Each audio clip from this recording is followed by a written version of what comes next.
আসসালামু আলাইকুম, welcome back to my channel.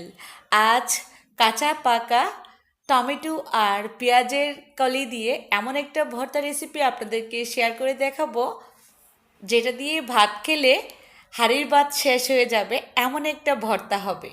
আশা করি আজকের রেসিপিটাও আপনাদের কাছে ভালো লাগবে। তো ভর্তা বানানোর জন্য আমি প্রিপারেশন করে নিচ্ছি। এখানে এক মুঠো পেঁয়াজের কলি নিয়েছি। এটাকে পেঁয়াজ পাতা, পেঁয়াজের কালি অথবা পেঁয়াজের কলি যেটাই বলি না কেন, ঠিক এভাবে করে আমি একটু ছোট ছোট সাইজ করে কেটে নিচ্ছি। 1/2 ইঞ্চি বা 1 ইঞ্চি লম্বা রেখে কেটে নেওয়া যাবে। আর এগুলো খুব ভালো করে ধুয়ে নিয়েছি। পেঁয়াজের কলির ফুলগুলো ফেলে দিচ্ছি। কাঁচা পাকা টমেটো নিলাম 2টা।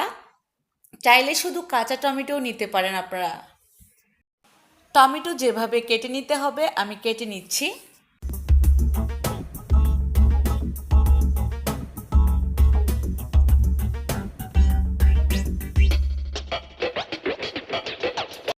কাটাকুটি শেষ, এখন রান্না করতে চলে এলাম। একটা পাত্রে দিয়ে দিচ্ছি 3 টেবিল চামচ পরিমাণ রান্নার তেল, 3-4টি পেঁয়াজ কুচি। পেঁয়াজটা ব্রাউন কালার করে এর মধ্যে দিয়ে দিব বড় সাইজের 2টা রসুনের কোয়া থেতলি দিয়েছি আমি।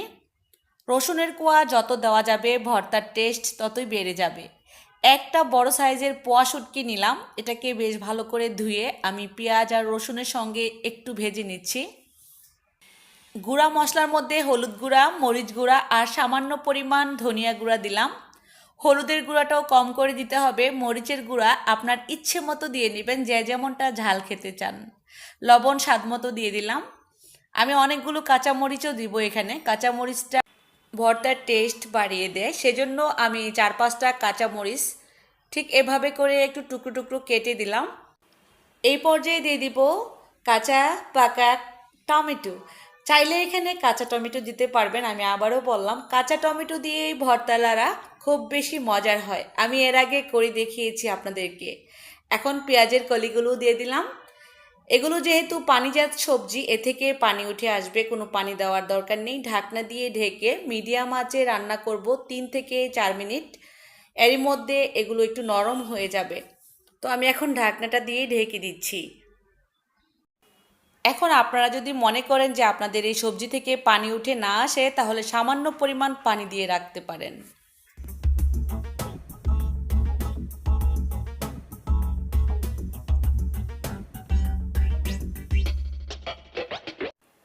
3 মিনিটের মধ্যেই পানি উঠে আসছিল আমার এই সবজি থেকে।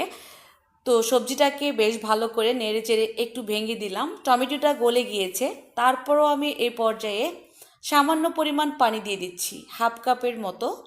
তো এখন খুব সুন্দরভাবে ভর্তালাড়াটা একেবারে ভেনিশ হয়ে যাবে।